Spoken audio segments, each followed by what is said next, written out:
Once upon a time, in a cozy little cottage, lived a curious ginger cat named Marmalade. Marmalade had an unusual obsession: grapes.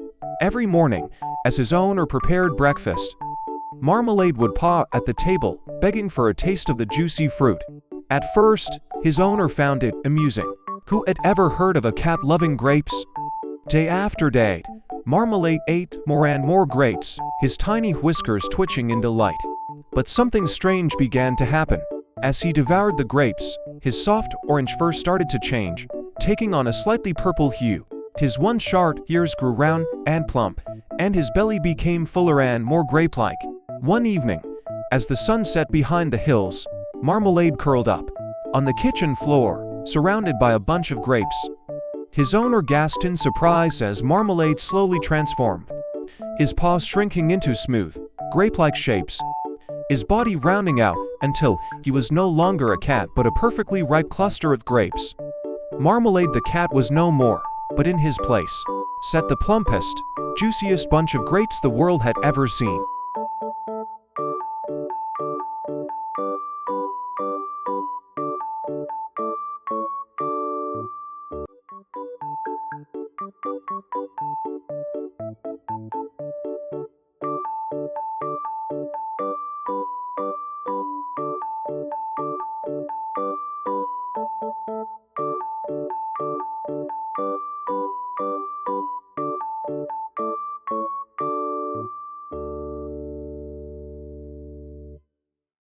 This is a fun story about a playful ginger cat who discovers an unexpected love for strawberries. Every day, he eats more and more strawberries, and gradually, he starts to look like one. His fur slowly takes on a reddish tint, his belly becomes round and plump, and even his ears start resembling strawberry leaves. Watch as he transforms from an ordinary ginger cat into a cat that looks just like a strawberry. His quirky transformation surprises everyone, but he still remains the sweet, playful pet he's always been.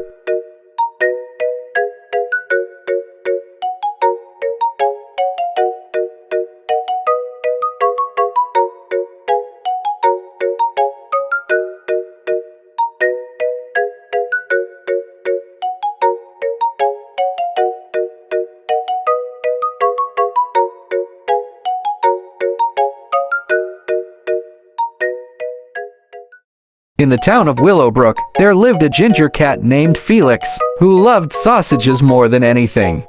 One day, he spotted an enticing string of sausages by the butcher's shop.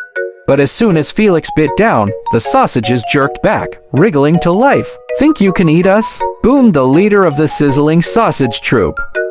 Horrified, Felix saw that the sausages had tiny mustard yellow eyes and were glaring at him. The sausage troop, all linked together, began chasing him down the alley. Felix darted through the market, leaping over crates and barrels, but the sausages were hot on his tail, taunting him with, "You're gonna be our meal now, kitty." Finally, Felix scrambled over to Mr. Thompson, the butcher, who spotted the wriggling sausages and, with one quick slice, severed their connection. Disoriented, the sausages slithered away in defeat. With a sigh of relief, Felix thanked Mr. Thompson, who chuckled and handed him a real sausage. Felix never looked at sausages quite the same way again, but he savored that victory snack all the same.